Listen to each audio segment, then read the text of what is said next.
Good evening, everyone, and welcome to Strategy and Stock Picks Q1 2026. In today's session is on the US market, and you may take a look at the agenda stated in the slides later.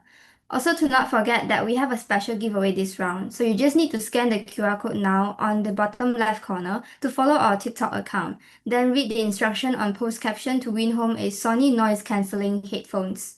A gentle reminder for you to submit your questions in the Q&A section.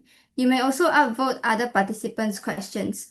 Questions with the highest number of votes will be selected by our speaker. And for those who are attending from YouTube Live, you may also join in on Zoom with us from the link we pinned in the comment section. We still have a bit of time before the webinar begins, so sit back, relax, and our speaker will begin shortly.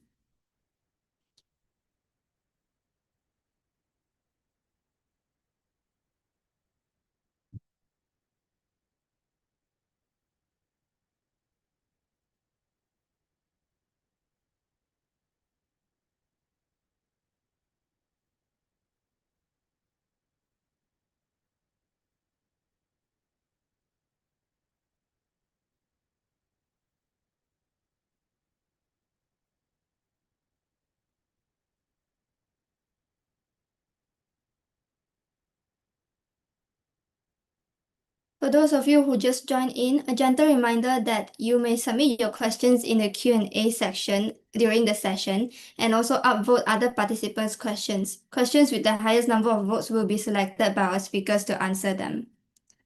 Also note that we have a giveaway this time round, so you just need to scan the QR code on the bottom left corner to follow our TikTok account and then follow the instructions in the post caption to win a Sony noise cancelling headphones.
Okay, without further ado, let's start the webinar.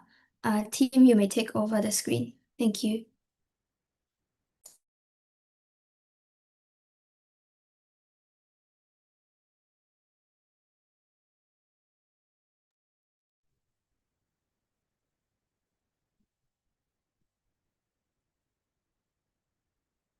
Hi everyone. Yeah, thanks for joining us. Just give us a moment while we put the slides into full screen. Yeah. Hi Dave. Good evening. So for everyone who's here, like I was mentioned before, do please put your questions into the Q&A tab, and then we will get to them, nearing the end of the session. The most upvoted ones will be answered first. Yeah, so without further ado, let's just start off with our first quarter 2026 outlook for the US sector. So this picture here is what we use AI, right? Now AI is all the talk and it has been for quite a while. So we are also trying to implement AI, and this is basically how AI is ruling the stock market, and it's sort of creating a bull in America right now. At least that's what we believe. Moving on to the next slide.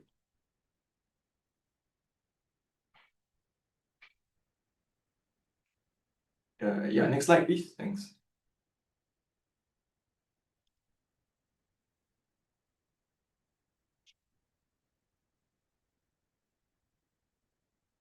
Sorry, Zin, can you go to, is it the next slide or is it just me? I don't seem to see it. No, not the next slide. Oh, okay. Okay, let me just try to share again. Yeah, sorry for the technical issues.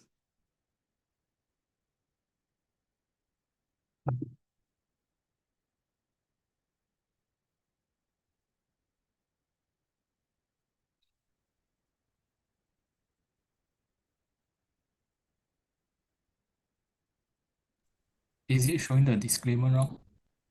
Yeah, but it's not in full screen.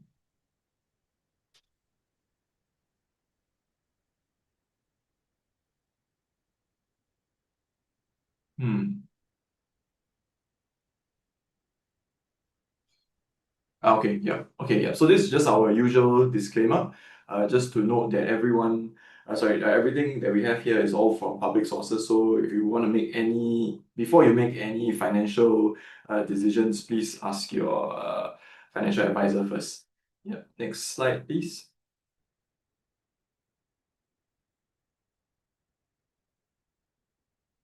I think there's some lag in the slides.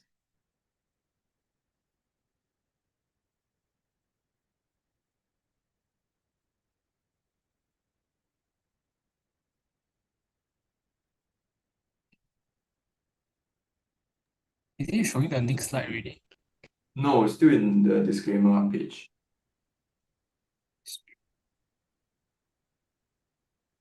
Sorry about this. Yeah, it was completely fine. Yeah, okay, it's working now.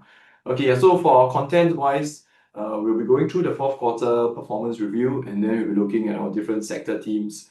So we have quite a few, banking is one of them, then auto, software, semicons, which is everyone's favorite now, and and a few others as well. And then we'll be looking at one recent initiation that we have done, and we'll end off with Zane's technical analysis, yeah, and then our conclusion, and then end off with Q&A. Yeah, next slide.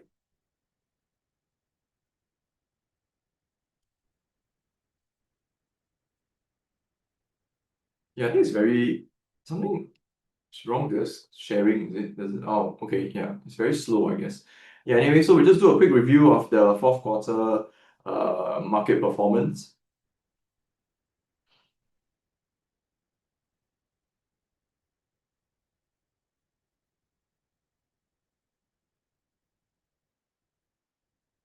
Yeah, okay, it's a bit laggy. Maybe yeah, maybe after this slide, Ivan, can you take over sharing the slides? Thanks. Yeah, so anyway, for what we have seen is that gold has shined, while in the fourth quarter we did see the equity momentum stall a bit. So gold really crushed all the other asset classes. You can see right here in the middle. They had a massive 64% total return in 2025, and they even maintained this strong double-digit growth, up 11% in the final quarter, in the fourth quarter. So equities did decelerate quite a bit. Full year equity returns were pretty robust. We're looking at the Max 7 was leading at around up 22%, and Nasdaq was also up 20%. But in the fourth quarter, you can see that a lot of this momentum evaporated, and S&P 500 and Nasdaq only up like just 2%. Bonds were the biggest disappointment. Fixed income underperformed quite significantly. It ended 2025 with only a very modest 3% gain. It even slipped into negative territory, so it pulled back a lot of the gains. Not a lot, pulled back quite a bit of the gains that they had in the first 9 months of the year. Yeah, moving on to the next slide, we're looking at how the USD has performed.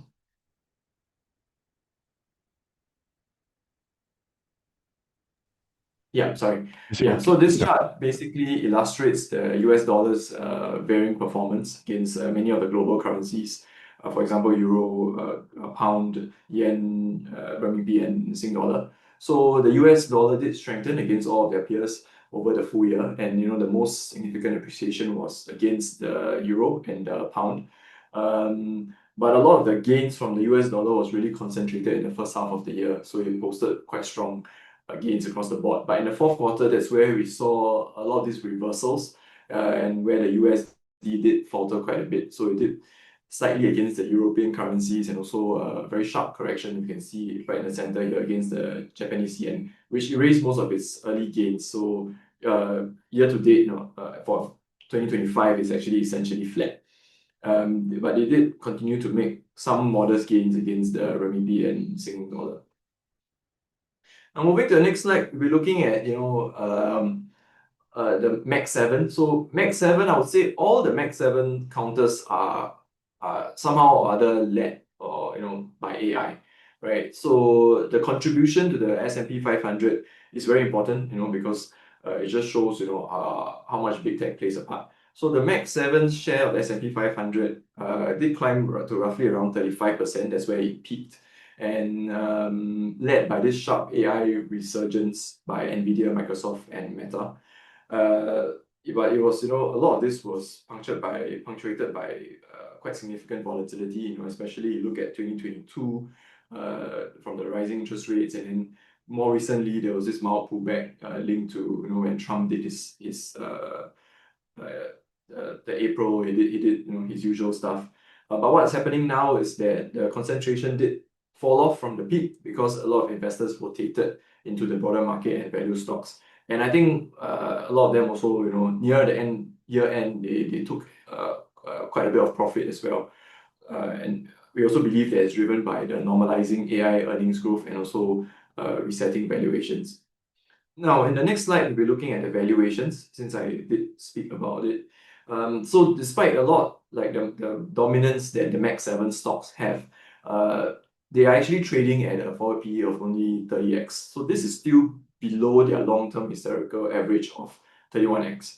And it sort of this chart here highlights the normalization in valuations. It's settling near the historical mean after what we saw in the 2020 period, where we saw a lot of volatility and the multiples actually spiked way above the +1 standard deviation, and then in 2022 it crashed a bit to the -1 standard deviation. So we are seeing some form of stability. Now moving on to the next slide, we'll be looking at again AI. It's all the talk, so we try to put in more slides on AI. So this is just a brief overview of the AI related stock performance in the fourth quarter. We don't cover all these, but we have seen that the breakout stars were Palantir and Broadcom in the fourth quarter, and it significantly outpaced the broader AI sector. So the mega cap stocks did take quite a bit of a beating, right? From the rotation out of big tech. So Apple, Alphabet, and Amazon. I think Apple's one was mainly is a base case on how AI can be a good thing, but also a bad thing if you don't roll it out properly, right? Which is why Apple took quite a beating. Nvidia, which is everyone's darling and the sector leader, saw momentum cool quite a bit, but it still had quite a good gain of 7%. Yeah, now next slide, we'll be looking at the MAX 7 earnings.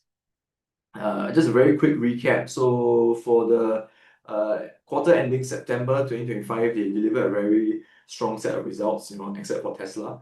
Revenue rose by around 18%, and profit or PATMI also surged by 27%. So Nvidia continues to lead the pack. It has continued its dominance as the clear outlier. It had a massive growth of 60%. The outlook and the guidance that they have provided is also very strong. We are looking at 17% year-on-year revenue growth for the quarter ending December 2025. So we'll be sure to keep up with our reports, and we'll release the results as soon as they come out. Now moving on to the next slide, we'll be touching on the sector themes, right? So I'll be going first with the US banks.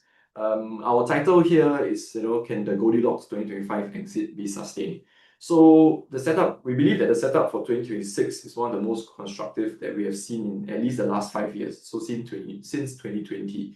And the reason why we call this a Goldilocks exit is because the banking sector avoided the two biggest risk, which is the deep recession, a credit event, and also the resurgence of inflation, a rate hike risk. So the question now is whether or not, after exiting this perfect Goldilocks 2025, whether or not they can sustain their momentum, which is why you see the banks on this tightrope walk, because they face two of the biggest dangers, which is inflation spike, represented by the fire there. A resurgence in inflation will force rates to go higher, and then this will keep their funding costs very high, and then margins also be compressed. And the ICE, which is the recession dip, so hard landing would freeze the loans growth, and their credit also will not be as good, so defaults will go up, right? And that will test a lot of their asset quality. Yeah, so we'll just do a quick recap of the results, right? A lot of the banks just released their results, so we won't go into in depth, but really just a review. Fourth quarter was what we call a clearing event, where the market feared the margin and net interest income compression, but the fact that JP Morgan and Citibank proved us wrong, where we saw net interest income actually rise very healthily, even for Bank of America and Wells Fargo as well. So Citibank was the biggest turnaround. The adjusted earnings were up 35%, and but what is consistent across the board is that loans growth has picked up, right? We're seeing it at mid to high single digit levels, and that is one of the benefits of having lower interest rates. And also a lot of divergence into we saw a bit of a divergence in non-interest income, because investment banking fees are very volatile. So what happens is that some banks might give quite good investment banking earnings growth, but we look at JP Morgan, what disappointed this quarter was that the investment banking fees were actually down by 5%. And I think the main thing also is the asset management fees are more stable, right? Less volatile than investment banking fees, and it has shown that across the board actually has grown by high single digit to even double digit. And this is very sticky, high quality revenue streams that will command higher valuation multiples. Now moving on to the next slide, we'll be looking at the reasons why we believe the banks will be able to sustain this growth going into 2026, into this year. So a common misconception a lot of people have is that if you cut rates, the banks will be hurt because margins will get compressed. But in this specific cycle, we're looking at the cuts are very bullish for them because of the liability sensitivity of balance sheets. So as the Fed cuts the rates, the banks can actually slash the interest they pay on the deposits. So this is what we call funding costs, quite immediately. So the effect flows through almost immediately to their bottom line. But when the interest that they earn on their long-term fixed assets, like mortgages or securities that they bought way back in 2020, 5 years ago, this will stay lower for longer. So this repricing lag, is finally ending. We expect that the margins will continue to throw through in the first half of the year, and eventually in the second half of the year, or maybe in 2027, it will start to expand as the yield curve steepens. Now moving on to the next one, this will further elaborate what I was talking about when I say that the cost of funds outpaces the asset repricing. So this is the most critical driver, the cost of funds, the rapid deceleration of the deposit cost for 2026 earnings. So during the hiking cycle, the banks had to pass on a lot of their rate hikes to their depositors to prevent the outflows. But in this cutting cycle, the banks will aggressively cut the deposit rates, and we are seeing this distinct divergence where cost of funds repricing, which is this represented by the red line there, is dropping sharply into negative territory, while asset repricing, the green line, remains more resilient. So that's where the main growth driver for this spread expansion will be for 2026. Now moving on to the next slide, we'll be looking at the loans growth. So I did speak a bit about the loans growth, and what we are seeing now is that we are pivoting from this defensive balance sheet stance that they had maybe a few years ago into a more offensive growth posture. So the higher for longer rates that we have been hearing for the past 2 years, that has suppressed a lot of the demand, is sort of unwinding, and we are seeing this pick up in volume-driven earnings expansion. So it's a bit of a classic catch-up phase, because the orange line here is representing the loans growth, whereas the dark blue line is the nominal GDP growth. So it's a bit of a catch-up where the loans growth is trying to catch up with the nominal GDP. And yeah, so we believe that this will be one of the this volume multiplier, in terms of loans growth, will act as a buffer to help to further improve the bank's net interest income. Now moving on to the next slide, so despite some initial fears, right, of a recession, the Credit metrics remain surprisingly resilient. Banks have effectively provisioned for a downturn that hasn't materialized.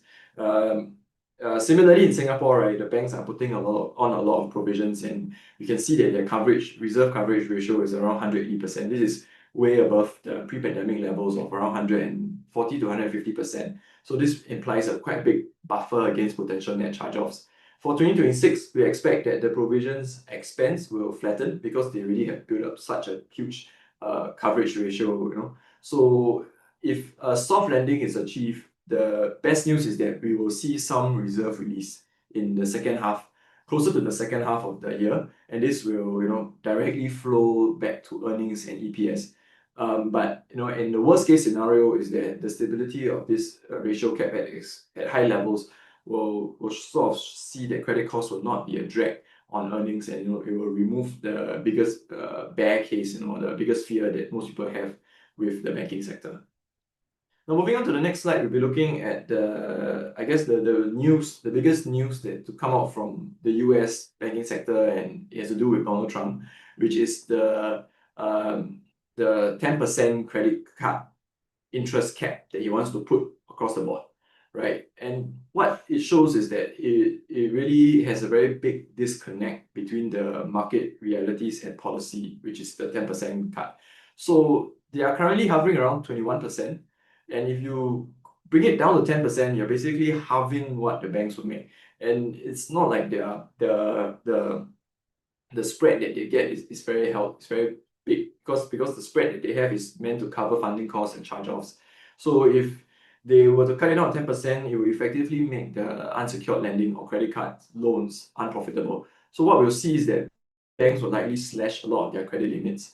So the blue bars here, which is the credit card balances, will probably shrink by quite significant amounts, and also it would make a very sharp contraction in credit availability. And what we believe is that the earnings impact, the most impacted will likely be JP Morgan, because their card services is quite a large portion, around 14 to 15%, and Bank of America as well, and Wells Fargo, because Wells Fargo is trying to expand, so this will just sort of curb their expansion. We estimate around a 10 to 50% drag on the earnings if this really does come into effect. Now, moving on to the next one, the last slide for the banks. So what we're seeing is that we are expecting that the ROE, or return on earnings, is projected to stabilize at the levels that they are at now, which is around 12%. For the rest of the year. So the banks are getting a lot of their generating returns comfortably, way above their cost of equity, which is for a US bank is around 8 to 10%. And this positive spread is what we are quite overweight on the US banking sector. Okay, now moving on to now we'll go into the tech. So we'll be starting off firstly with auto, and auto being Tesla, which is the biggest player. So this basically is an image showing Donald Trump laughing at the Tesla salesperson because he removed the EV tax credit, and then deliveries have crashed. So the next slide, we'll see the actual delivery numbers. We saw a big resurgence in the third quarter, right? If you were here 3 months ago for our fourth quarter presentation, you'll know that this was a very positive for Tesla, one of the first positives in a long while. But what I called and what I said was that we will see deliveries decline in the fourth quarter, and it really did come true. It's down actually by 12% year on year in the fourth quarter, mainly because of the removal of this EV tax credit, where now a lot of consumers have to pay more basically for the same car, and if they want to get the budget version, they have to pay more as well, about $2,500 more, US dollars more, and they get a lousier car. So deliveries have slowed quite a bit. And we expect that this will continue to slow for the remaining quarters as well, unless Tesla really changes and turns things around. Now, moving on to the next slide. In China, it's not that different, right? We see their November sales did pick up slightly, but it's still in decline. It's down around 8% year on year. And their biggest competitor is BYD, I guess, because that's the biggest player in China, and BYD had growth of 12%. So it's not a very a positive in China as well, where they don't have the excuse of having this removal of the EV tax credit. So China, they're not doing well, which is the second biggest market, and then in US, the biggest market, they're not doing well as well. So next slide, please. Yeah, so here, we can see that the US market share has declined. I guess the reason now is being that, when the prices are so high, there are other competitors because the Chinese players can't go into the US market. So the other players, like Ford or General Motors, they are coming out with better cars and they're able to actually slash the prices below or at least compete on prices. So now when it's purely a price competition, people would tend to go to the other players, and Tesla is losing out a lot. So we see their market share actually decline to around 43%, which is, I think, it's a record low that they had since they entered the market. And in China, the market share has picked up slightly in the green line here. We're up around 6.1%. But I don't believe that this is sustainable, and that, with all the new EV competitors that are coming out in China, and also BYD, picking up more steam, we believe that this will decline further when it goes into the fourth quarter and into the rest of this year. Now, moving on to the last slide that I have here. Yeah. The outlook for 2026 is that, valuations are at record highs, right? We are looking at PEs of more than 300 times. And it's not due to auto-related. So it's really due to a lot of non-auto-related promises. People are betting big on the long term, right? They're betting on the full self-driving, on the robo-taxi, and also on his Optimus robot. But what we have known and time again is that Elon makes a lot of promises, but most of them don't come true, right? So the fall off from the end of the tax credit did come as expected, and we believe that long-term negative, this is a long-term negative, and that the decline will continue for the rest of the year. Yeah. So we do have a sell call. We maintain our sell call and a target price of $220 for Tesla. I'll now hand it over to Ikman, who will present on the semicons. Thank you. Yep, thanks, Glenn. Be talking about semicon sector. So the theme for my presentation today is that it is the processor and memories year of growth. As you can see in the picture, also AI generated.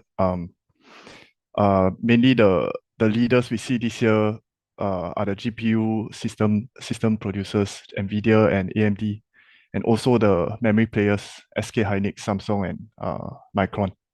Yeah. Okay, let's just talk about the demand from being broken down by the regions itself. So this is the chart of semiconductor revenue in the different regions globally. So as you can see, the red color line is APAC, the blue color line is Europe.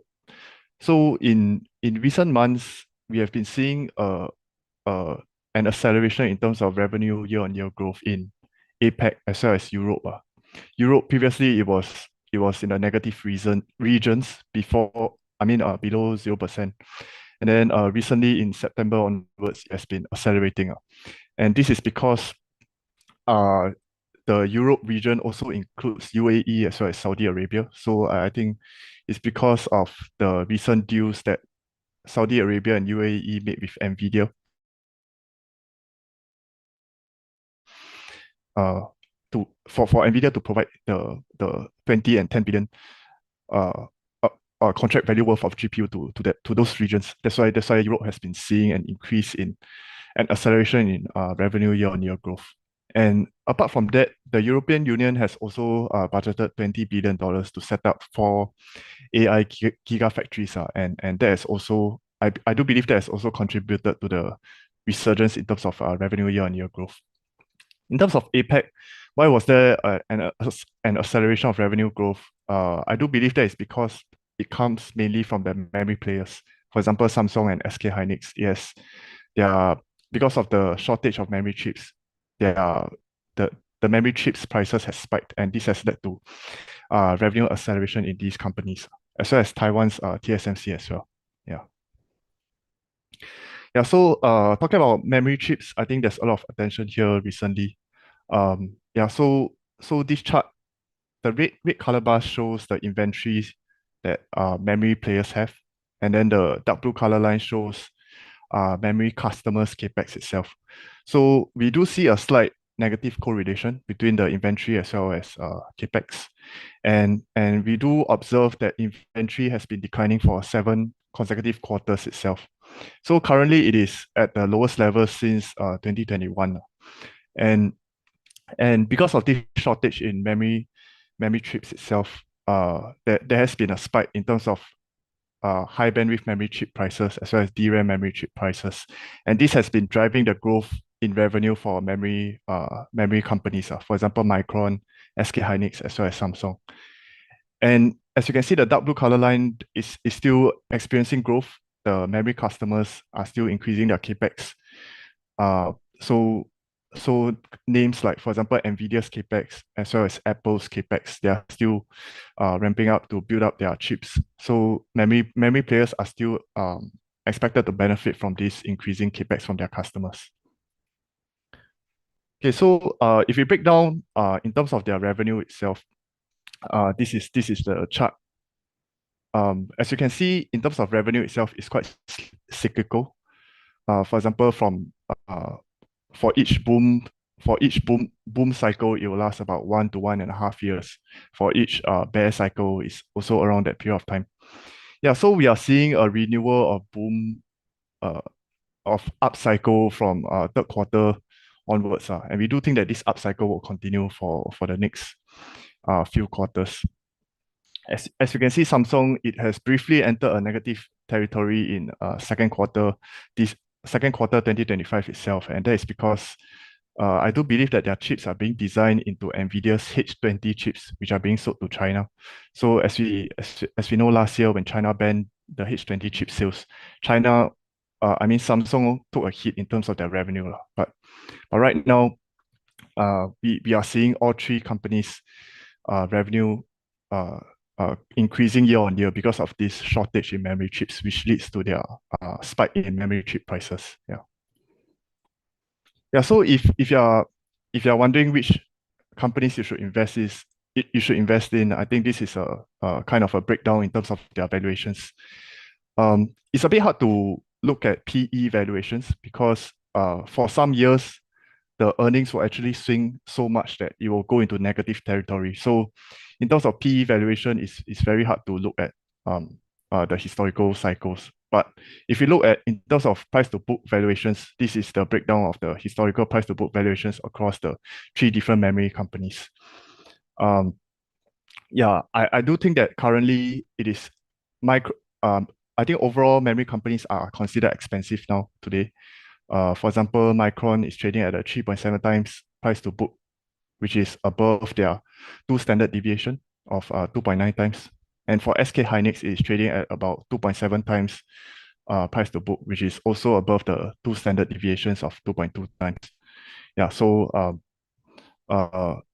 However, for Samsung, it is trading below 2 standard deviations. But one thing that investors should note for Samsung is that semiconductor is just one segment of their business. They also have the mobile phone segments as well as the smart TV segments. So it is not purely they are not purely doing memory chips. So that may explain why it is more undervalued compared to the other 2 companies. Even though this Micron and SK Hynix are considered overvalued, I do think that there's still room to run because in terms of the shortage of memory chips itself, we do think that it will continue to last for the next 3 to 4 quarters. So I think that there's still room for the valuations to continue at this kind of high elevated valuations. Okay, we'll talk about NVIDIA. It's under our coverage. So I think there has been some news recently about NVIDIA's potential H200 chip sales to China. I think the most recent development has been that US government approved H200 sales to China, but Chinese government banned the Chinese companies from purchasing NVIDIA's H200 chips. But this is the breakdown in terms of China percentage of revenue within NVIDIA's total revenue itself. So the red color bars is the China percentage of revenue, or the blue color bars is the revenue from other segments. including US. So historically, China's revenue has taken about 20% of Nvidia's total revenue. So we do think that if the H200 sales were to go through, then Nvidia could experience a potential 10 to 15% gain in revenue. Even though it is not very significant, but it is still material enough to give it a boost in terms of revenue.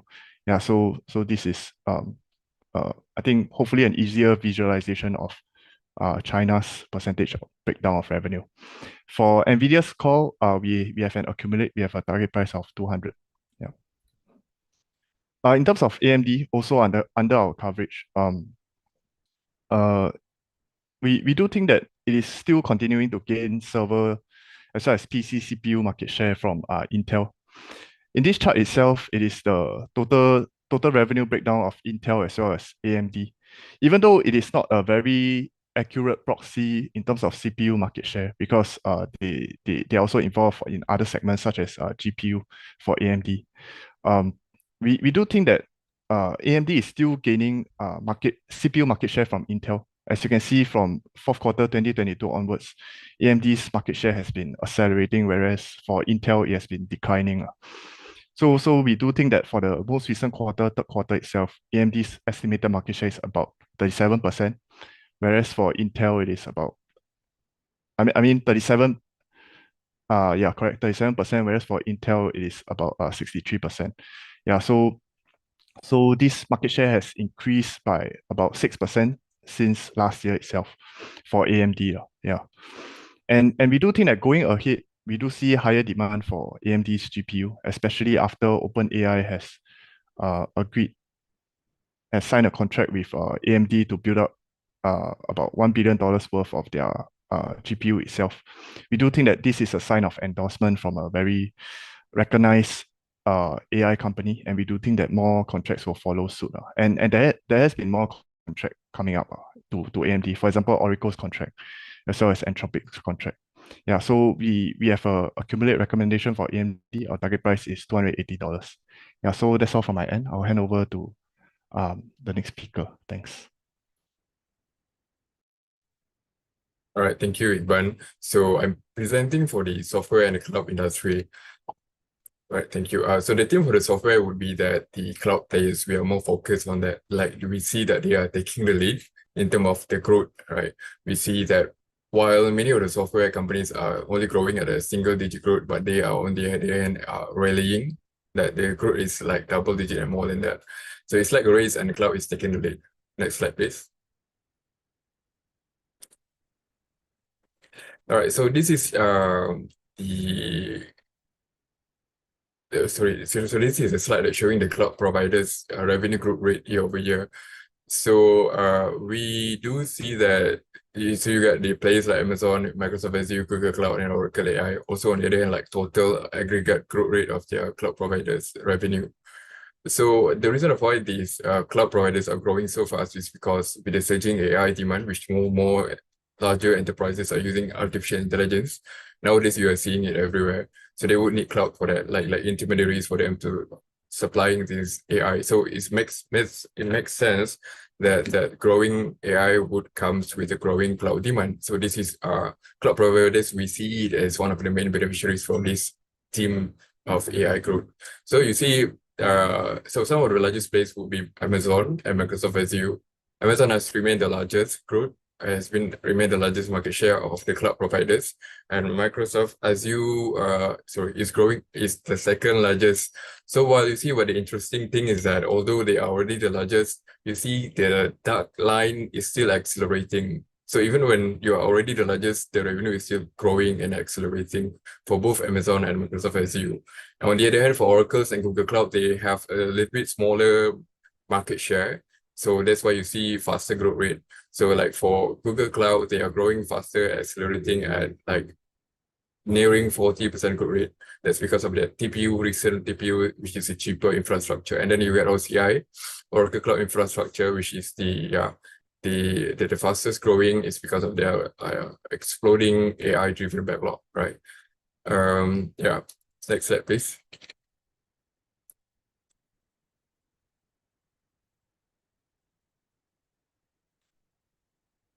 Next slide, please.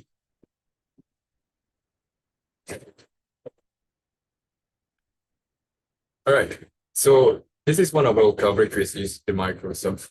So we see that so for Microsoft, the fastest growing segment is the cloud segment, which is growing at the fastest rate and driving the group revenue for Microsoft. So when you look at the AI race, Microsoft remain the front runner of this AI race. Why I say that? Because you see they could prove their AI contribution toward their cloud business, while many of the AI companies cannot prove, like we don't see the AI monetization, or if they do, it's only making a small portion of their group revenue, so it's not that material. But Microsoft, on the other hand, have been proving that. So with that being said, they are receiving attention as one of their AI options for AI risk. So we see that Microsoft growth rate is accelerating. The cloud player is accelerating to 37% year over year. We see in the next few quarters, and that's probably is going to be driven by AI contribution, which is also accelerating as well to 18% year over year in the next few quarters. And then the reason of why we think that is going to continue accelerating, because as most large enterprises are using Microsoft system, Microsoft computer, and also on that, so that the adoption of the Copilot is easier than most of the other companies, and they could accelerate it faster. And we see this adoption of the Microsoft Copilot is not only coming from enterprises, but also from the institution. And the pattern is that they are coming first with a booking smaller portion of seats, but afterwards in the next few quarters, they are upgrading the seats, meaning that more employees can use that. So we think that Microsoft could continue to accelerate in the next few quarters. Yep. So for Microsoft, we have an accumulated call at $550. Next slide, please.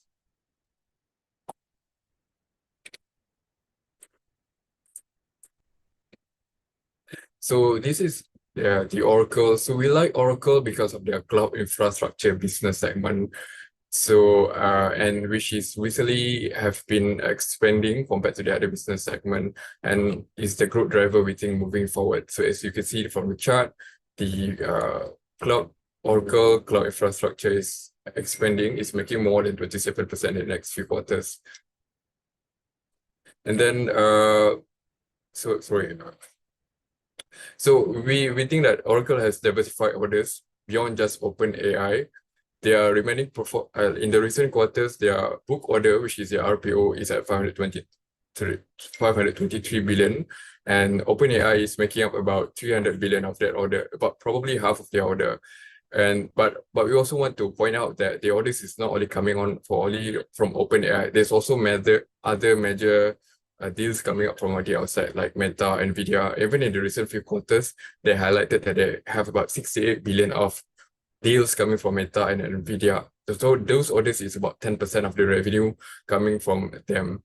And then we still like Oracle, that because it is a niche with AI providers, and they could provide for the regulated industry, which many of the other cloud players cannot do that. And then they also provide AI interference and AI training. Also, not to mention the significant RPO backlog that we see potential upside if they could monetize this faster. Right. So for Oracle, we have an accumulated call at $350. So that is all from me. I will pass over to the next presenter. Thank you.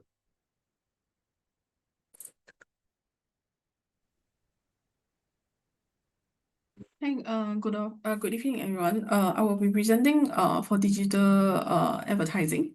So the digital advertising story, I think now is a bit shifting from a phase of AI execution to revenue realization. So over the past years, that the company actually across all the sectors, all the hyperscaler actually invested very heavily in AI infrastructure like computing power and also data capabilities. We do believe that the industry right now is currently entering a phase that where the company will actually continue to spend on AI, that's for sure. But now will be more investor will be more focusing on how effectively they actually execute it and actually monetize it, those investment. Moving forward, it will be a key in order to differentiate themselves from their competitors. So that if you look at the image on the left, the key idea behind this visual is actually that the user data, we think that now has actually become a raw material of modern digital advertising. So there will be likes, comments, views, interaction.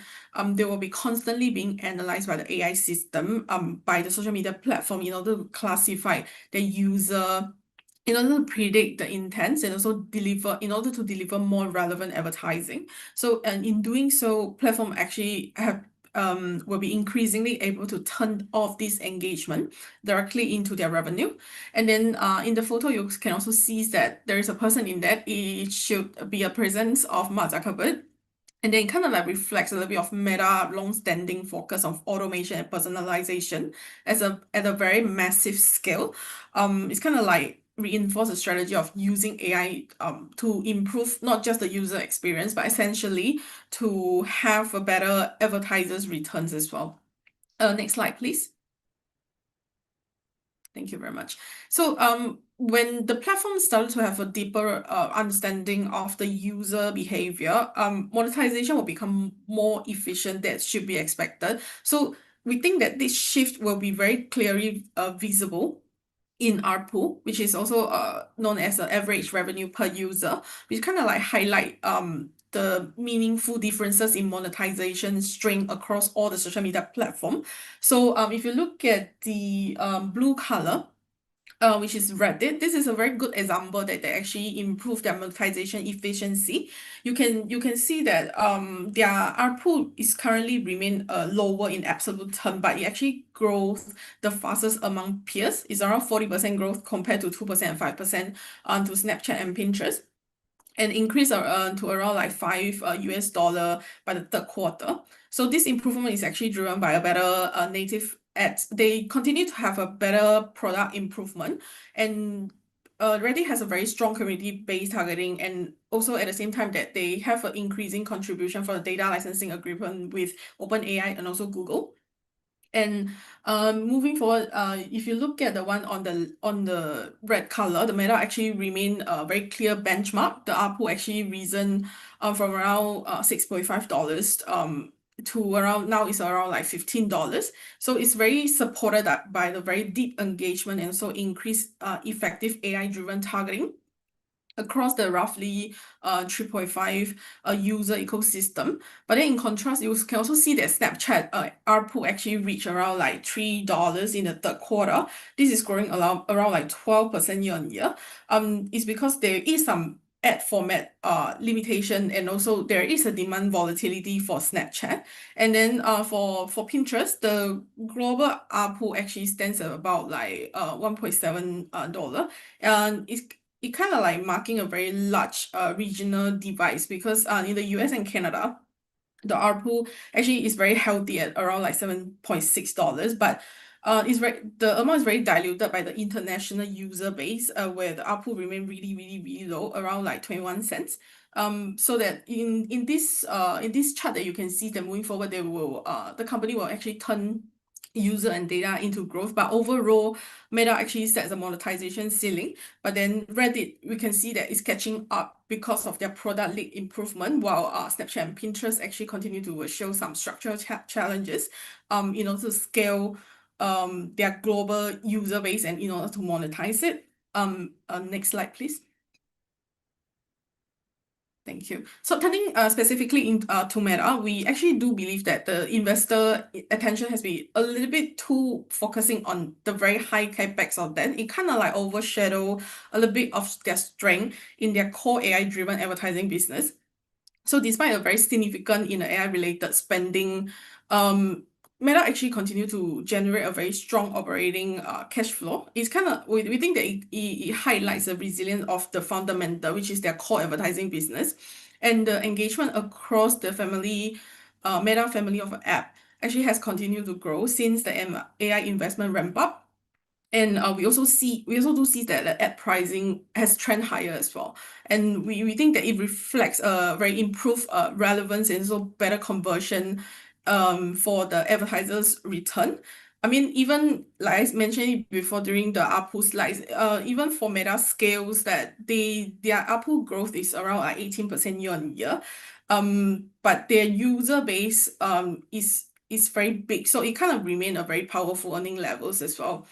So even though free cash flow has actually moderated because of a higher capital spending, we do think that this is considered as a front-loaded investment rather than the weaker fundamental overall, because we do see that there will be more meaningful monetization from a lot of pipelines such as WhatsApp, because they have over 2 billion users globally. Eventually, we do think that there will be more adoption to click to messages app and business messaging tools, and also AI assisted customer engagement. We do think that it could unlock a good revenue opportunity over the longer period. And this WhatsApp, once it become more mature, it will indirectly be helping the revenue growth in the Meta ad business ecosystem. And then last but not least, but for Meta, the reason they have been focusing a lot of energy and infrastructure planning, we think that this is a positive strategy and it's necessary. We don't think that it's opportunistic. We think that this strategy is necessary because currently AI data center are very energy intensive, and we do think that the energy will become a real constraint for all the hyperscaler in the future in order to power their data center. So that there are a lot of news that Meta currently has been very actively securing long-term power supply, regardless it's renewable energy or regardless it's a nuclear link agreement, in order to improve the cost visibility, and also we think that it will reduce some of the execution risk as well. This investment on the short-term basis, we do think that it will add on to the capex, but over the long-term basis, we do think that it actually will be quite sustainable in order to support their operational resilience once the AI workload actually started to scale. So this is why for Meta, we actually have an accumulate rating with a target price of $770. Next slide, please. Yeah. So finally, turning to Alphabet, we also see a very clear positive in the ability to actually sustain a very strong dual revenue stream from both of the core advertising business and also a very fast-growing cloud segment. So you can see that advertising across like search, YouTube, and Google networks actually continue to generate a very stable and reliable cash flow. It's kind of like provide a very good financial fundamentals to Alphabet's ongoing AI investment. And at the same time, you can see that Google Cloud has been becoming more increasing important growth driver.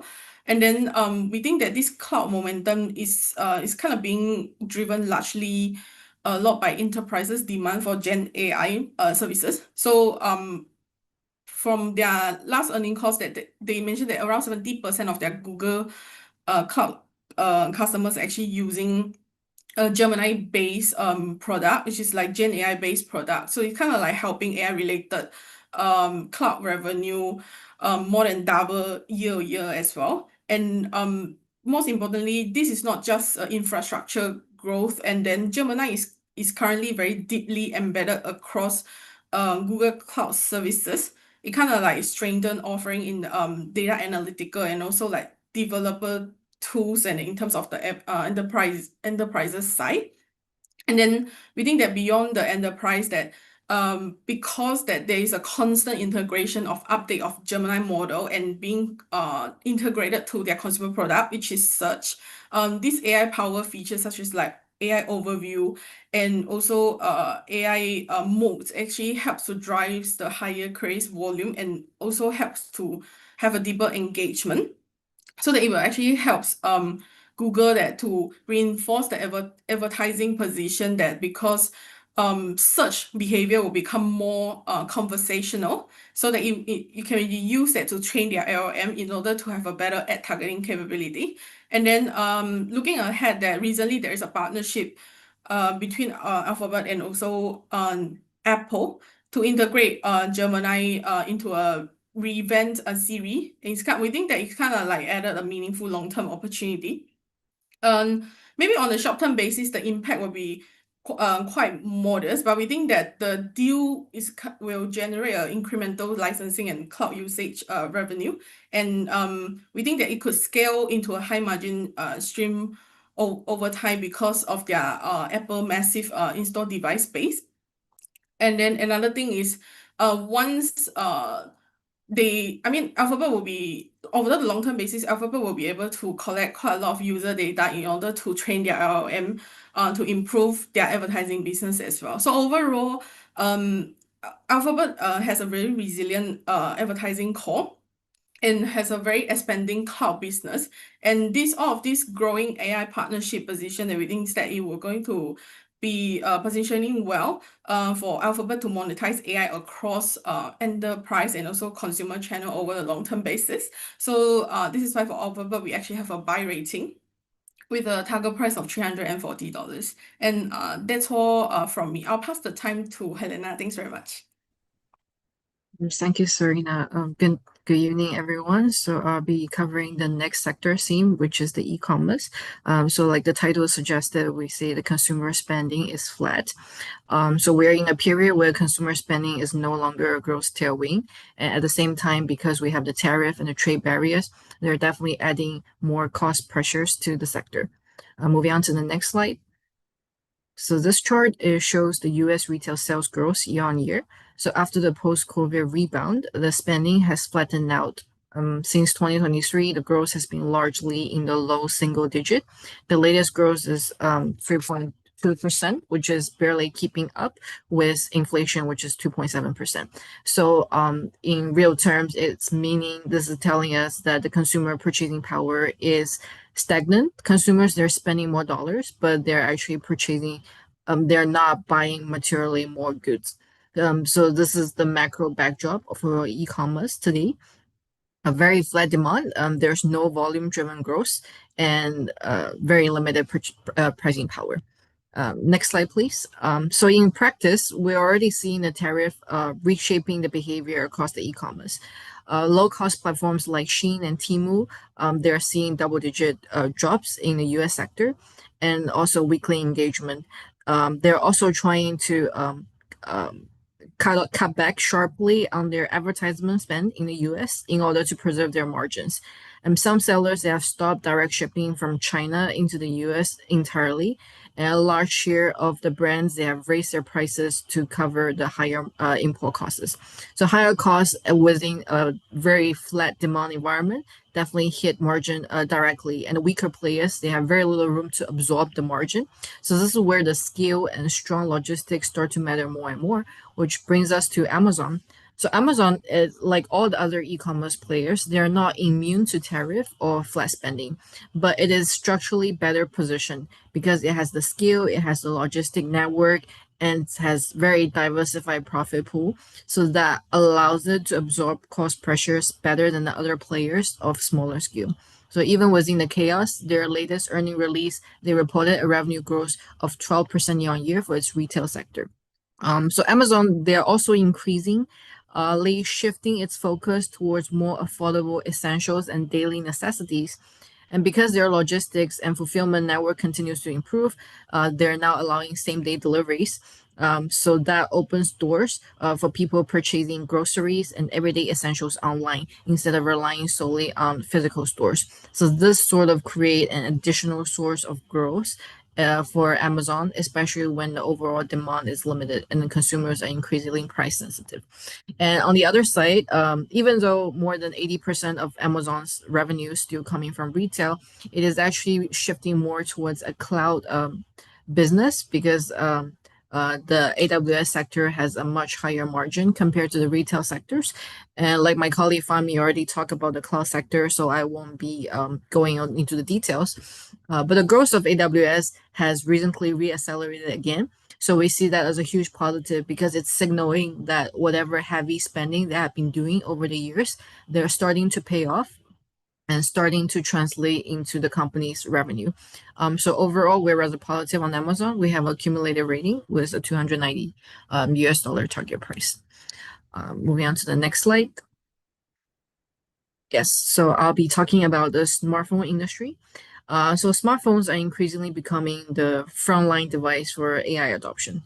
So we're now entering a so-called the smartphone AI war, where differentiation is no longer just about the camera specs or design, but it's more focused on on-device intelligence.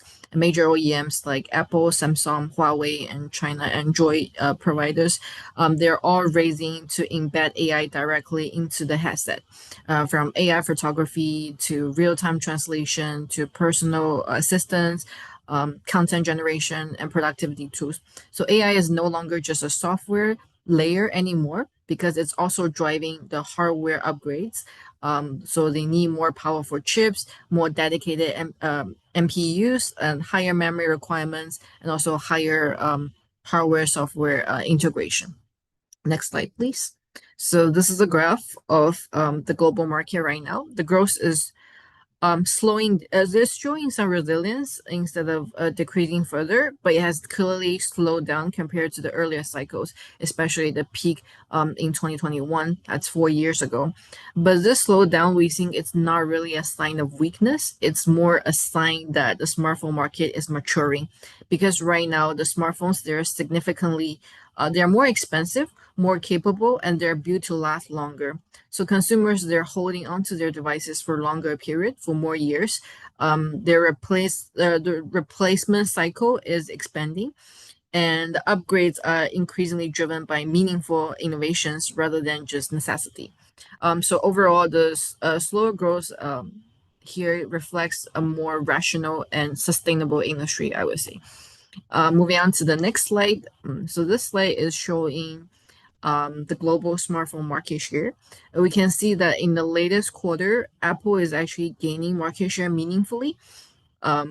This is due to their latest iPhone 17 rollout. It's doing much better than expected. The reason for that is because the entry-level iPhone 17 now offers double the storage capacity compared to iPhone 16, the entry-level iPhone 16, but it was priced at the same price. But of course, being the newer version, it does come with a lot of new improved features. And the last massive iPhone upgrade was actually happening in 2021. So that was more than 4 years ago, which we think is the right amount of time where people who purchased the phone back in 2021, they will start considering their phone to be outdated and thinking about getting an upgrade. So this is why they're having very good earnings in the latest quarter. They're also having very positive outlook for the next quarter. But with that being said, the smartphone, like I mentioned just now, it's really more about the AI war. And Apple is clearly late in the AI game, which is why they haven't seen much growth coming in from Apple in the past years. They did came up with Apple Intelligence more than a year ago, which sounded very promising. But most of the features that were rolled out already does not seem to work so well. And also there are very minor changes. The most revolutionary changes, which is the Smart Siri update, it got delayed and it will roll out very soon in early 2026. So like my colleague Serena just mentioned, the biggest news in 2026 so far is that Apple has recently announced they're going to have a collaboration with Gemini. So the Smart Siri will actually be built using Gemini. So this is definitely a positive news for Apple. We think it's actually a very smart choice for Apple because they're already late in the AI game. If they try to build everything themselves, it will require massive ongoing investment, and it would take a very long time.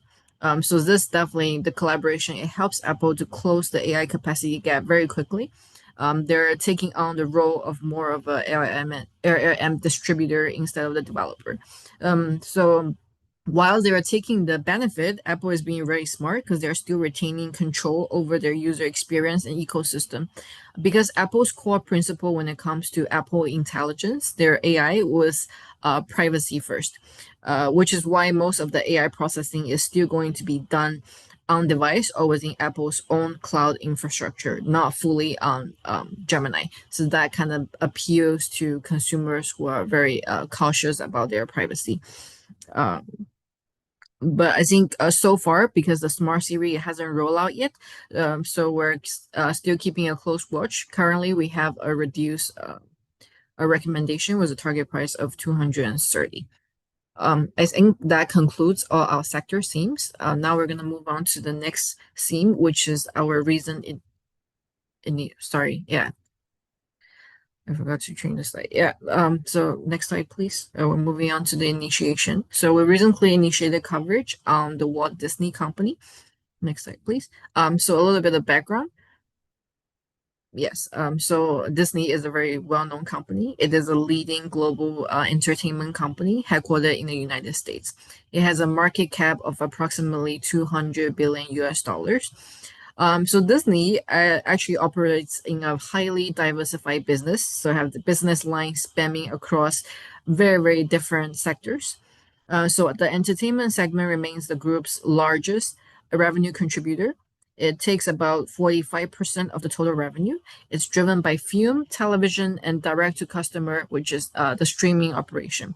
The second comes the experiences. The experiences segment account for around 38% of the total revenue. They're underpinned by the theme parks, the resorts, the cruises, and consumer products, which is the franchises. And last but not least, we have the sports segment, which contributes to the remaining 19%. So they're actually owning the #1 sports streaming channel, which is the ESPN.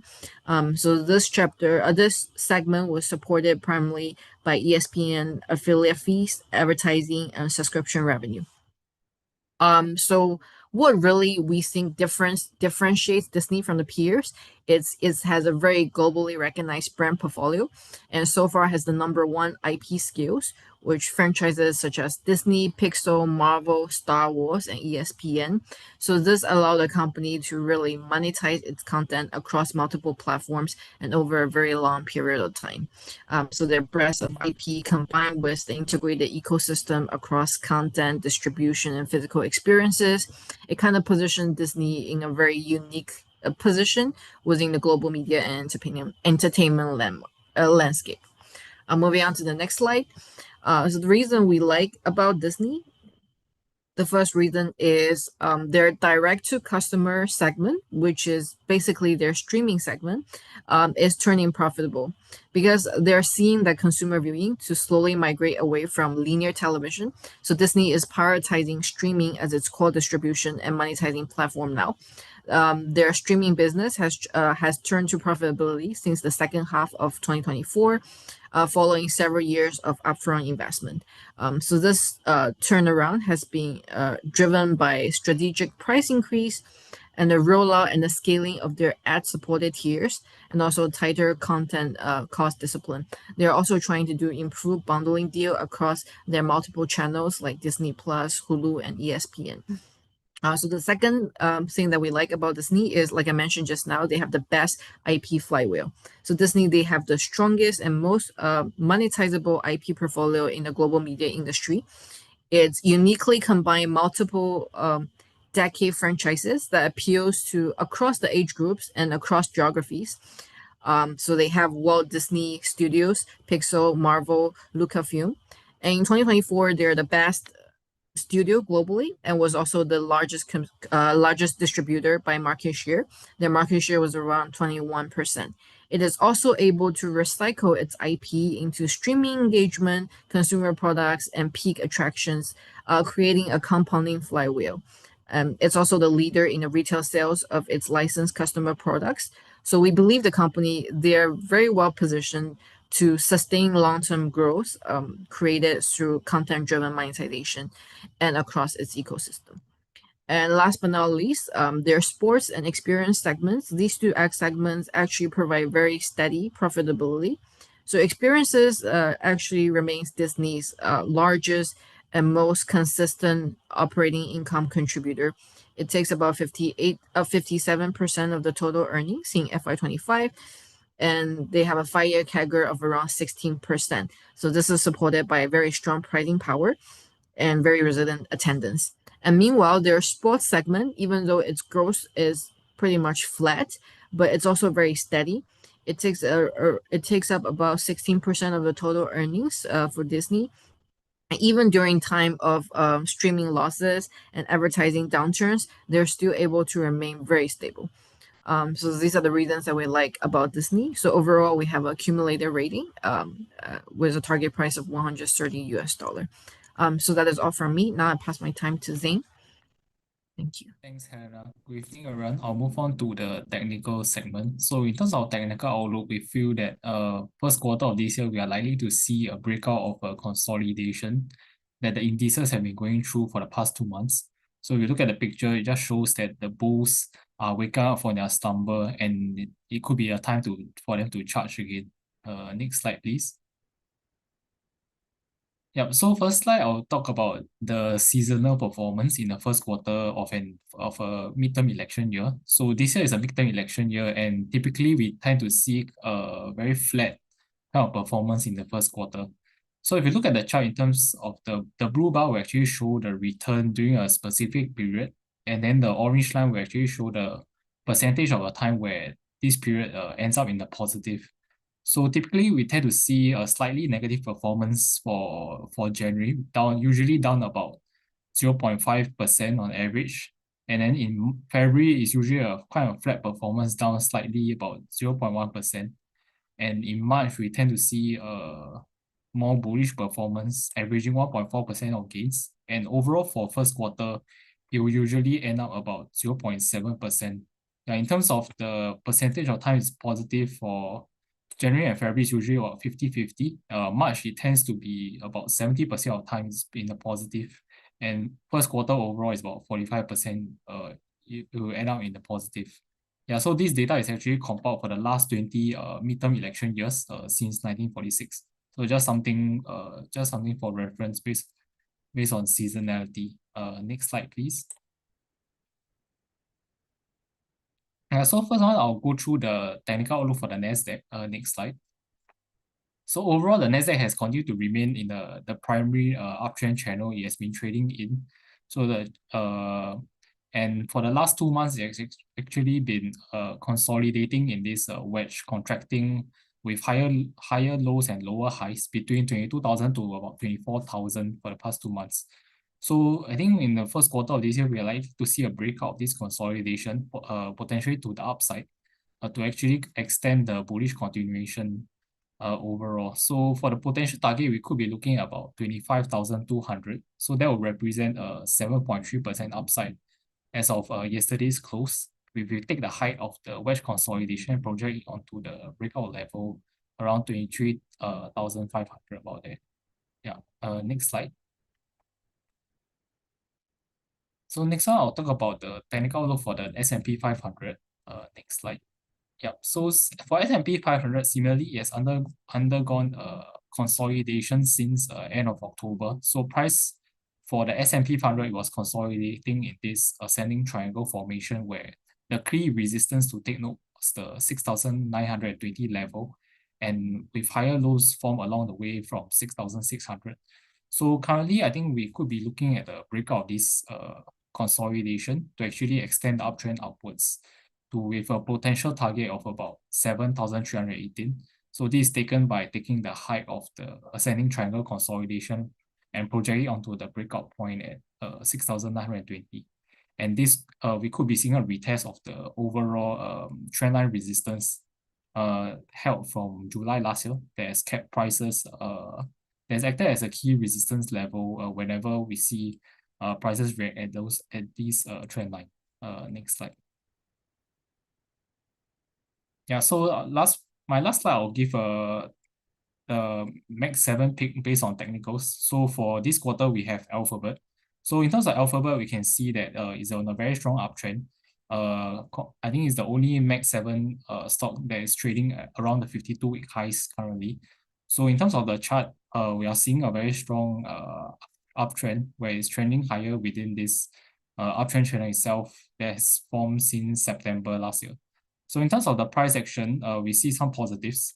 Firstly, there was a recovery above the 314 breakdown level. So in middle of December, there was a breakdown of this 314 level to actually retest the uptrend channel support, following which price did a consolidation at the start of this year, and then there was a breakout from this level, and then subsequently it also broke above the $328 previous all-time high around this week as well. So with that, we are likely to see a bullish continuation upwards to actually potentially retest about close to $365.84. So that would be the projected target level when we take the height of a breakout previously in November last year, and then projecting onwards at $320. So that will give close to about 9% upside from yesterday's close.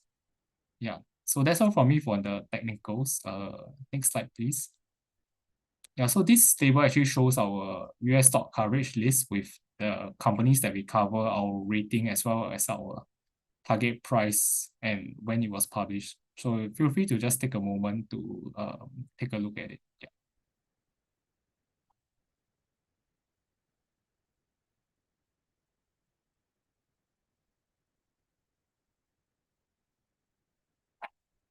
Okay, I think we can move on to the last slide to conclude. Okay, so to conclude today's session, we have 3 points. So first, the Mag 7 actually delivered stellar returns in the last quarter of last year. 6 out of the 7 companies outperformed, with the exception being Tesla. And then for our second point, we feel that the current rotation of big tech have lowered valuations. However, the AI growth engine as well as CapEx growth will continue to drive revenue as well as margin growth. And for our last pointer, we feel that for the first quarter of 26, the guidance remains positive, and the Mag 7 is likely to start the year on a positive note. Yeah, so that's all for us for today's session. We can move on to the Q&A segment. Thank you. Yeah, thanks, Zane. Yeah. So I will help to moderate the Q&A section. Yeah, so let me just read through the questions that got the most upticks votes. Yeah, I think there's one question in the chat, I think by Eddie. Yeah, I think he might have forgotten to put it into the Q&A tab. So just let me read it out loud first. I will take this question. It's why the US banks are down and Singapore bank share prices are up. Yeah, so this is a US SSP. Yeah, but thankfully I also covered the Singapore bank, so I can help to answer this question. So I cover both US and Singapore banks. The main reason why the US banks are down is basically there's a bit of a regulatory fear, especially with Trump coming in, and saying that he wants to give this 10% credit card rate cap.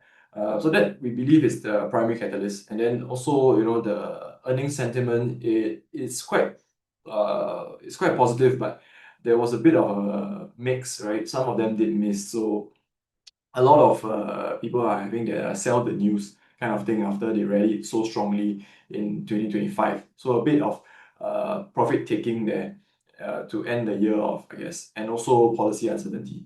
For the Singapore banks, reason why it's up, many reasons, but the main one is that their dividends are attracting a lot of defensive capital. So now we see, I mentioned earlier, right, there's a bit of a rotation out of big tech. So they're trying to go into defensive stocks, and Singapore banks are probably one of the best, right? You get a strong, steady dividend yield, right? Very easy, especially with DBS, it's very easy to forecast how much dividend you're going to get all the way until the end of 2027. And also, earnings are quite resilient, right? We see very good wealth management, fee income, which offset some of the margin pressure. And yeah, so the structural reforms like the QDP that NES is going in with the 5 billion is also helping, and Singapore as a safe haven is also one of the key factors. I hope that answers your question, Eddie. Yeah, so let me just take the top rated questions first before we move on. Yeah, I guess the next one is for me as well. Maybe I'll just do that first. Yeah, so it's asking by Chun Lai, if a company has quality of earnings greater than 1, but ROIC WACC less than 1, how should we go about assessing the company for investment? It's a very technical question. I'll try my best to answer. So basically what you're trying to say is that this company is operationally honest but economically inefficient. So they generate quite good cash flow, but a lot of they destroy the value on every dollar that is invested into the company, basically. We're looking at companies, there are a lot of legacy companies, automakers, telecoms, commercial airlines, right? They have very good they have a lot of money in their operating cash flow, but their stock price basically has been flat for maybe decades, right? Or a decade. So my own personal take is that you can consider this if it's a sort of turnaround play, right? So we are looking at the stock still trading below book value, and where the management has stepped in, right, to try to either cut costs or to shrink their size or assets in order to fix this efficiency gap they're having. So that something is being done in order to fix their issue on being economically inefficient, right? So if something is being done, then it's still okay. But otherwise, if they're still trudging on, then it's best to avoid. Yeah. Okay, yeah. Let me just move on to the most upvotes. So someone's asking, what are the views on CoreWeave? Yeah. So I think I'll hand this over to Fahmi, who can also answer the other question, which is asking why the sudden plunge in Oracle after its recent rise.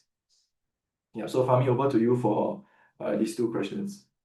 All right, thank you, Glenn. So on the CoreWeave question, quick answering to the questions, our view, right? So as you know, CoreWeave is a company that supply NVIDIA chips, GPU chip sole provider. So as they are making money, especially in this current environment where every hyperscalers are short on cloud capacity power. So if you look at the revenue and the order book, right? So the revenue double. This is referring to the recent quarterly result, right? As we see that the revenue double, the backlog order double. So there's demand for that, which makes sense and quite obvious at that. But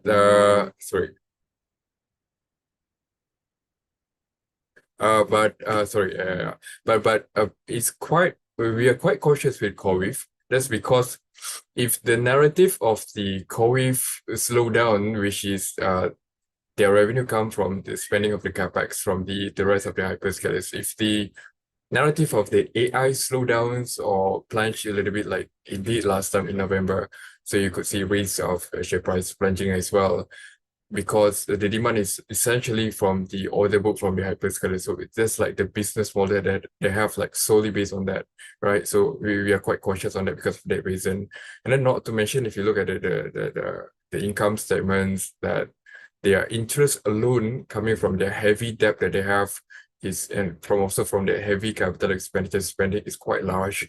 So if the AI sentiments, all this story is weakening, and then you might seeing that CoreWeave is in a bad position coming from that. So yeah, that's for CoreWeave, our short review that we have on CoreWeave.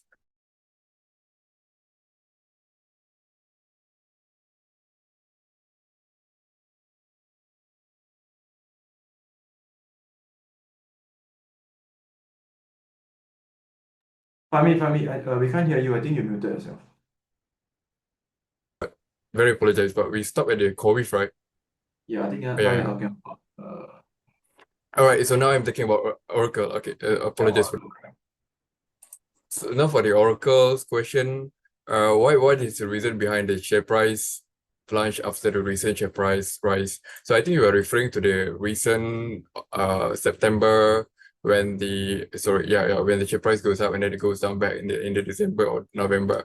So the reason is very simple, that because the market is worries that because of the book order. So the reason of why share price rise in the first place is because of their huge book order that they announced in the earnings result, which makes people excited and share price goes up. Then afterwards, people are, we have AI worries that this is not sustainable, and then the share price goes down back because people are worried specifically for the OpenAI order. OpenAI order make up about half of their large backlog that they have, which is about 300 billion. But that's also the reasons that we are pointing out that we see diversity in their backlog orders, right? It's not only OpenAI. There's another well-established companies or hyperscalers that are also having orders with the oracles, like for example, Meta, NVIDIA. Both of these are making up about 60 billion of the order, which is about 1 time of the revenue of the oracle last year. So that's the reason of why share price is down. Also, not to mention, recently we have raised in capital expenditure, but we do see these as this management raising the capital expenditure so that they could cater to more revenue acceleration moving forward. Because most of these capital expenditures, most of them are going to the revenue generating assets, not something that is not. Yeah, but in the long run, this increase in capital expenditures, we should see more acceleration in revenue in that.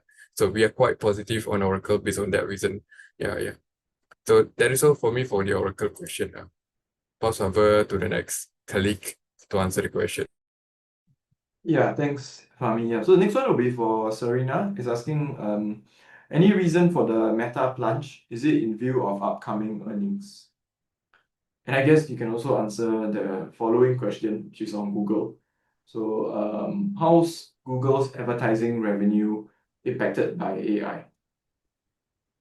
Okay. Hi.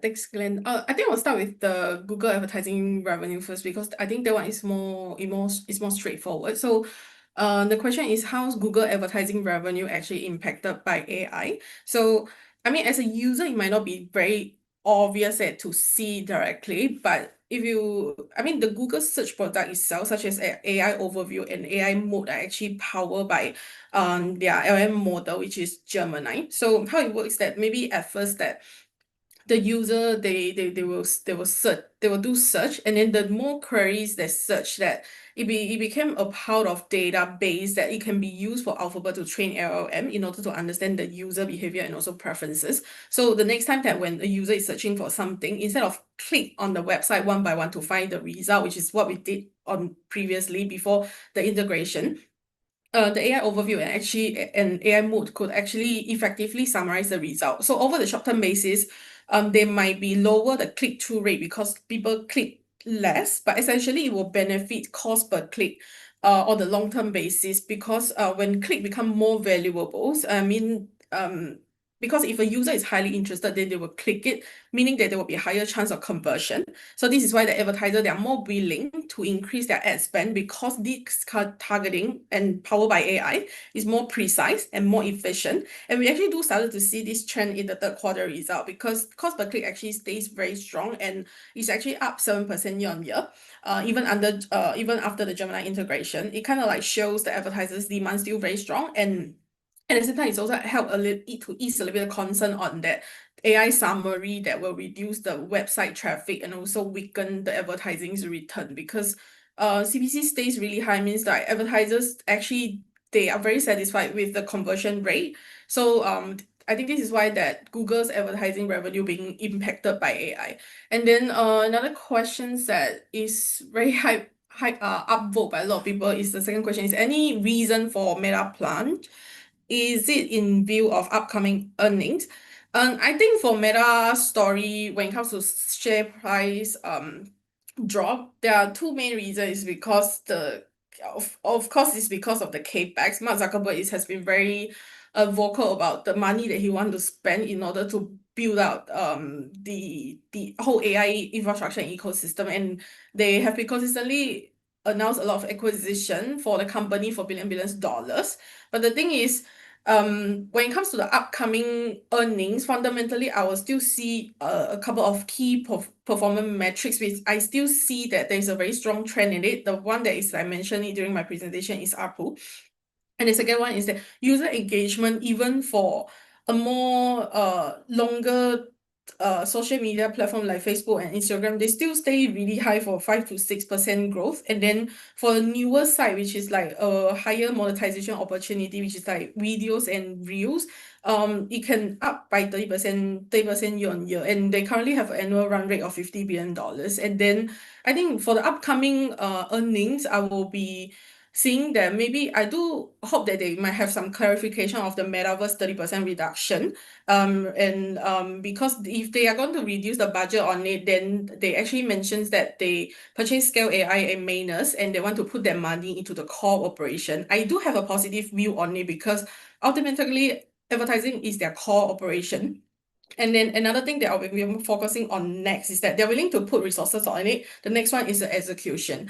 And then Scale AI actually helps to do data labeling and also have like high quality structured data so that their LLM, which is a little bit lagging behind the competition, which is Llama, actually could be trained from this information. Then after that, because they announced acquisition for Manus, they can actually utilize in Manus and then to power by their AI model in order to become the AI agent, which will be quite powerful for their advertising business, but at the same time also kind of like fulfill the goal that Mark Zuckerberg talks about, that he wants to monetize WhatsApp over the long-term basis. So I think it will help to maturing the ecosystem. It will help to have a very sustainable long-term revenue growth. And then another thing that I think that they might have more clarification on the capex spending, because they actually do hint that the management actually hint that the capex were over bottom end were over $100 billion.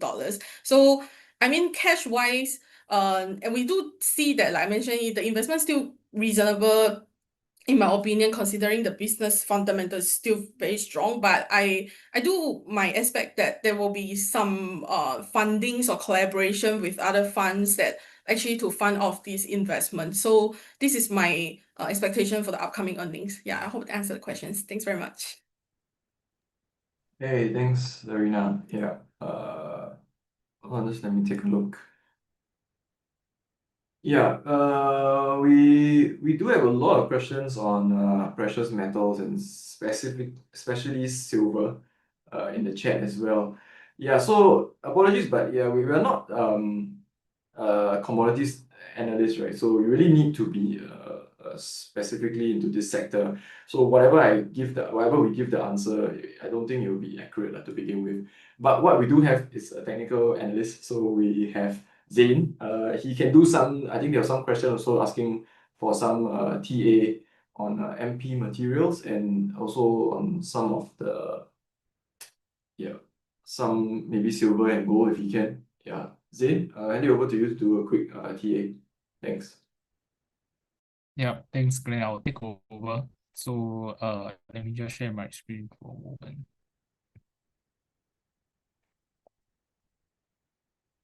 Yep, so I see there's a few TA questions, so I'll address them. So first one is on MP materials. So in terms of the chart, I think short-term wise, we should be able to see some a slight further upside. In terms of the price action, price did like form a down bottom over here at $50.50.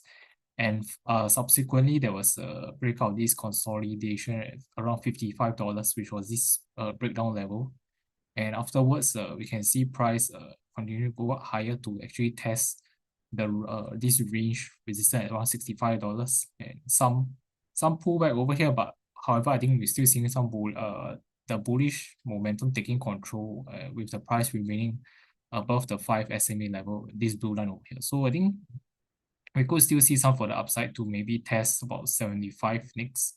So $75, I think, will be our previous horizontal level over here, and next target it will be $82 about there. So short term ones, I think, are still positive for MP materials in terms of the price action. Then next one, I'll talk about gold and silver as well. So for gold, first up, I think overall we're still seeing a very steady uptrend over here. Recent price action, price is still trending along the 5 SMA level over here, still suggests of a strong bullish trend. And also some consolidation at around 4,500, 4,510 resistance over here, and then there's a breakout. So currently it looks like another piece of a sideways consolidation. As long as price continue to find support around 4,586 over here, I think we could be still looking at some further upside to come if it breaks the 4,630 level. Yeah, and price could retest the upper Bollinger Band, which is currently around 4,658 about there. The next one for silver. Yeah, for silver, I think currently also very strong. There's been some sideways consolidation resistance at around $82, which it did the breakout of, and currently it did a retest of the 5 SMA today at around close to 87. So I think overall short term wise, we could still be seeing some support along the 5 SMA 87 and sorry, then around Zane. 83 as the next support think- level as well. Sorry. Yeah. It's still at MP materials. I think it didn't skip to silver. Oh wait, let me. There might be some lag. Let me try to stop share and share again.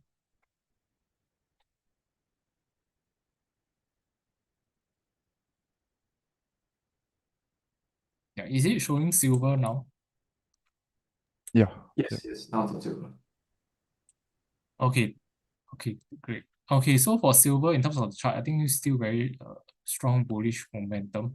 And yeah, today we tested the 5 SMA at around $87. Overall, I think you'll still be able to find some support at 83 to 87 for now. Yeah, and overall, once the 10 SMA catch up, I think that will be a key support level as well, as overall price has been finding support at this red line, the 10 SMA, during this uptrend, especially from November onwards. So if we want to see weakness in terms of trend, I think we need to see a breakdown of this 10 SMA currently around 82. But yeah, for now, I think we still likely to see some bullish momentum continue for now. Yeah.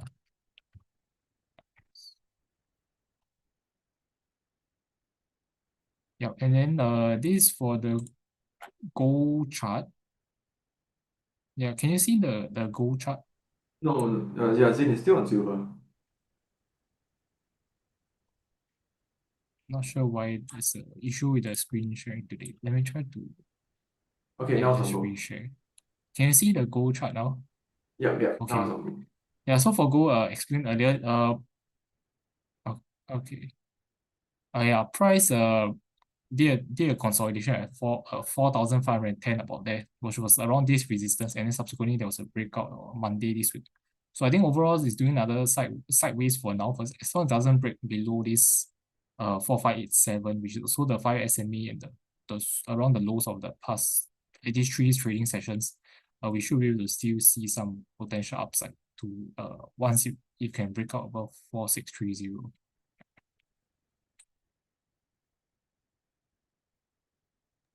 Okay, thanks, Zin.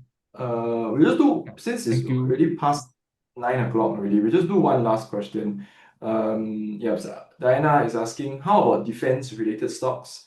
Out of this sector on a long-term basis, and which are the better defense stocks? So we don't cover defense stocks. Apologize, I think a lot of people are asking about precious metals as well, but we do tech and the banks, right? So the rest we don't really cover. So I don't think we will be able to answer the questions with a lot of in-depth analysis. So for defense, Palantir is actually a defense-related tech stock. So I'll leave it to Fahmi to answer this question, the last question that we have.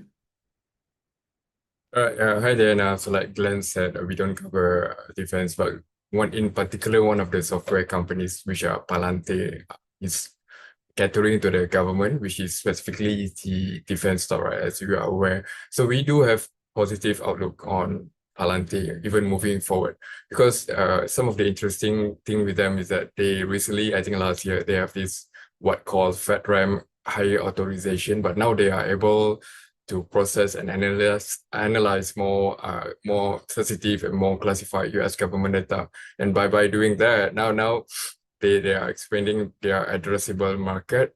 And some of the example that in July, I think last year, they are able to secure a $10 billion contract with the US Army government moving forward, which is a 5 years contract, not a lump sum. But that's a positive prospect that you have right there, because if you compare 10 billion of the contract with the current 2 billion of government revenue in the recent years, you can see that it's a 5 times that they could monetize in the near future. And then not to mention, if you look at the bigger prospect in the macro side, we do see that US intelligence spending, which is specifically related to Palantir because they are catering to the intelligence agency. We do think that this US intelligence spending would remain important to the US, and the spending would goes up as the defense spending goes up, and that would positively benefit Palantir in the future.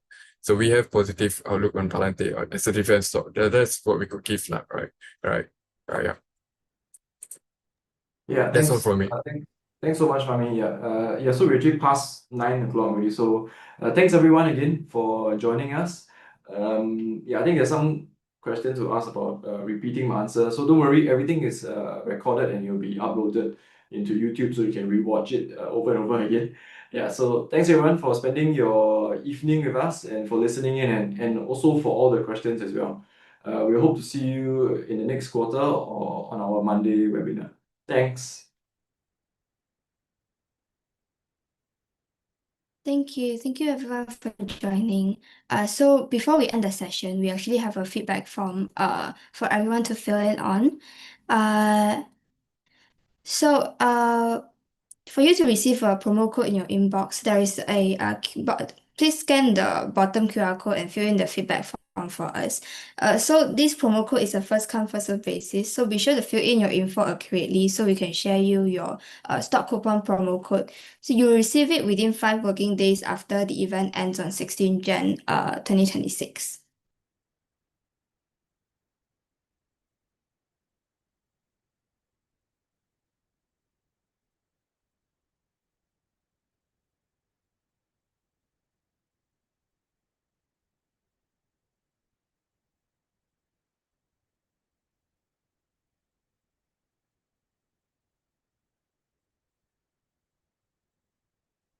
At last, we also have a $15 coupon from our sponsorship SocGen in your Poems app. So you can scan and redeem with your on your phone to redeem this $50 coupon.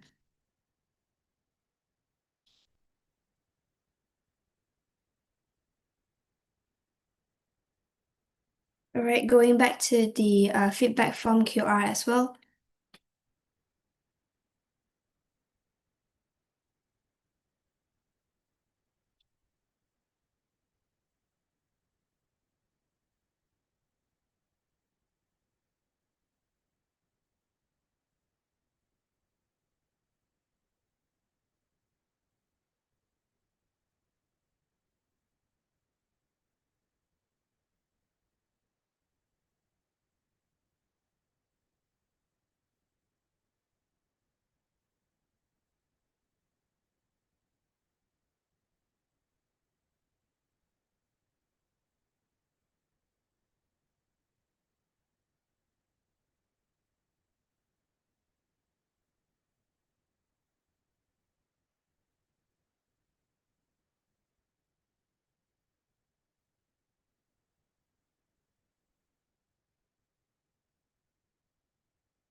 Okay, thank you so much everyone for joining. We will end the session in a minute.